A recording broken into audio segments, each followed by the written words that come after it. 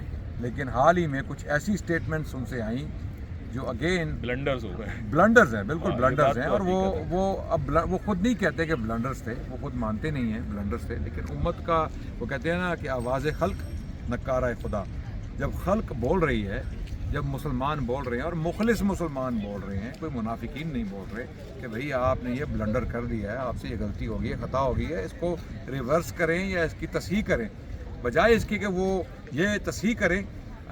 قاضی صاحب،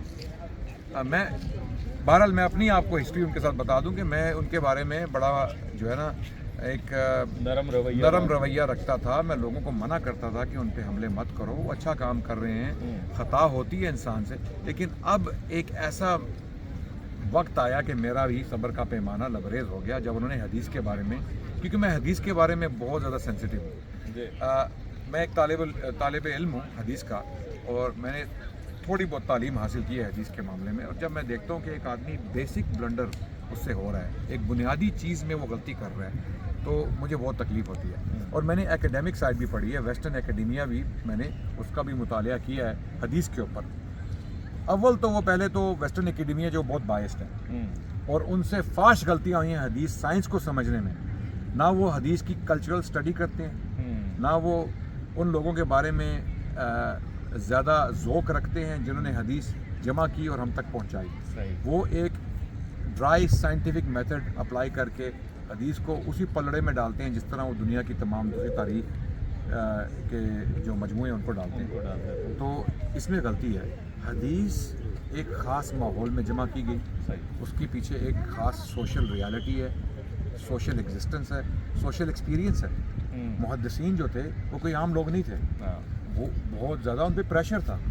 اور جب بھی وہ کوئی لفظ ادا کرتے تھے پبلک میں تو ان کو اسکروٹنائز کیا جاتا تھا. دنیا کی کوئی ایسی تاریخ نہیں ہے، کوئی ایسی تاریخی مواد نہیں ہے، کوئی ایسا تاریخی ٹریڈیشن نہیں ہے جو اس حد تک احتیاط کے ساتھ مرتب کیا گیا ہو.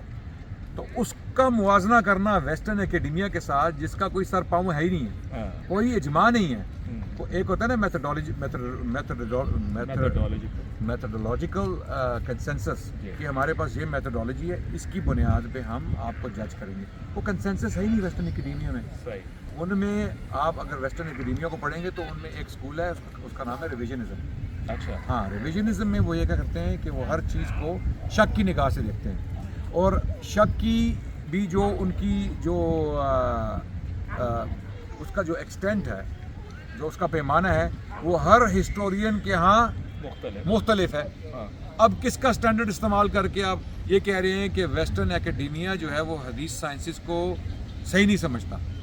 بھائی نہیں سمجھتا، ان کے اپنے ہاں ابھی تک کنسنسس جو ہے اجماع نہیں ہوا میتھڈولوجی پہ. تو آپ ایک انسٹیبل سسٹم کو اپولوجیٹک کیوں ہو ہم اس بھائی وہ جانے، وہ ان کا کام جانے، ان کا تو ابھی تک ان کی سائنس ڈیولپ ہی نہیں ہوئی.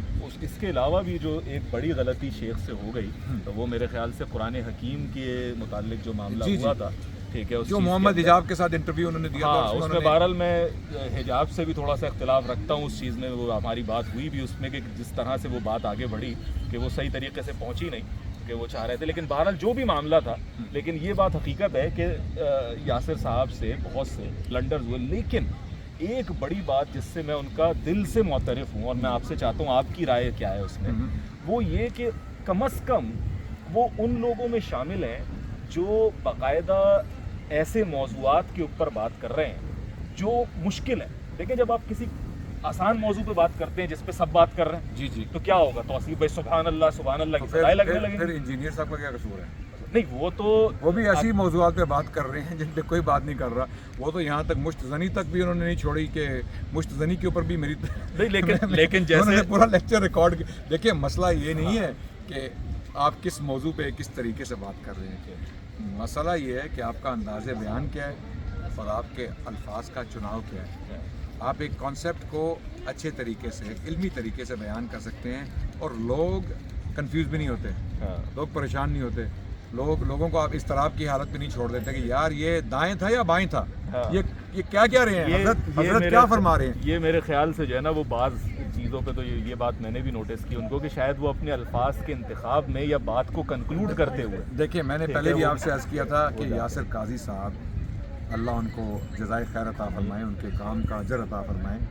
ان میں دو پرابلمز ہیں, یا تو وہ ایک بہت ہی غیر محتاط کمیونیکیٹر ہیں, ان کی کمیونیکیشن محتاط نہیں ہے, یا تو وہ کسی ایجنڈے پہ کام کر رہے ہیں, اور میرا حسن ظن یہی ہے ان کے بارے میں کہ وہ غیر محتاط ہیں. میں بھی یہی کہوں گا کہ غیر محتاط ہیں. میں ان کو منافق یا جان بوجھ کے لوگوں کو کنفیوز کرنے والا یا جان بوجھ کے کسی سے پیسے لے کے اسلام کے بارے میں شکوک و شبہات پیدا کرنے والا شخص نہیں کہوں گا. میں یہی کہوں گا کہ ان کی کمیونیکیشن سکلز جو ہیں وہ بہت کمزور ہیں. وہ الفاظ کا چناؤ جو ہے وہ اس قدر عجیب ہے اور کمزور ہے کہ ان کے لیول سے جو ان کا لیول ہے, وہ ایک PhD ڈاکٹر ہیں, انہوں نے اسلامک ڈگری بھی حاصل کی ہوئی ہے ایک, اور ان کے لیول کا بندہ اس قسم کی گفتگو کچھ زیب نہیں دیتے. ہم جیسے دیکھیں, ہم جیسے میں ایک طالب علم ہوں, ایک ادنا سا طالب علم ہوں. اللہ نے مجھے آج تک محفوظ رکھا ہے کہ مجھ سے ہوئے ہیں بلنڈرز, یقیناً ہوئے, اور میں نے معافی بھی مانگی ہے کہ مجھ سے فیکچوئل غلطیاں ہوئی ہیں. میں نے مثال کے طور پہ کوئی غلطی کر دی, کوئی ڈیٹ میں نے غلط بول دی, کسی کا نام غلط لے لیا, کتاب کا نام مجھ سے غلط نکل گیا, یا کوئی حوالہ غلط ہو گیا, تو بھائی میں ایک انسان ہوں, خطا کا پتلا ہوں. مثال کے طور پہ قادیانیوں کے ساتھ میرا ایک ڈیبیٹ ہو رہا تھا, تو میں نے بشیر احمد کہنے کے بجائے بشیر الدین محمود کہہ دیا. اب دونوں کے نام بشیر ہیں, میں مکس کر گیا, دونوں مرزا غلام احمد قادیانی کے صاحبزادے ہیں, بیٹے ہیں, رائٹ. تو میں نے بشیر الدین احمد کہنے کے بجائے بشیر الدین محمود کہہ دیا. میں نے اپنی غلطی مان لی, میں نے کہہ دیا بھائی مجھ سے مکس ہو گیا. تو یہ دیکھیں, غلطی ہر انسان سے ہوتی ہے, لیکن غلطی نہ ماننا اور پھر اس کی ایسی توجیحات پیش کرنا کہ بھئی تمہیں سمجھ نہیں آئی, میں نے بات صحیح کی ہے, تمہیں سمجھ نہیں آئی, تو پوری امت کو آپ کہیں گے ہمیں سمجھ نہیں آئی. چلیں میرے خیال سے بات بہت طویل ہو گئی ہے. ایک آخری سوال, اور اس پر ہم بات کو وہ کرتے ہیں, اور انشاءاللہ آپ اپنی دعوت دین کا سلسلہ کریں. مجھے ایک جو ہے نا وہ ایک گلٹی بھی فیل ہو رہی ہے کہ میں عدنان بھائی کو یہاں لے آیا ہوں, غیر مسلموں کو دعوت دینی ہے. بہت بڑی سعادت ہے بھائی, آپ سے ملنا ہمیشہ میرے لیے سعادت ہے.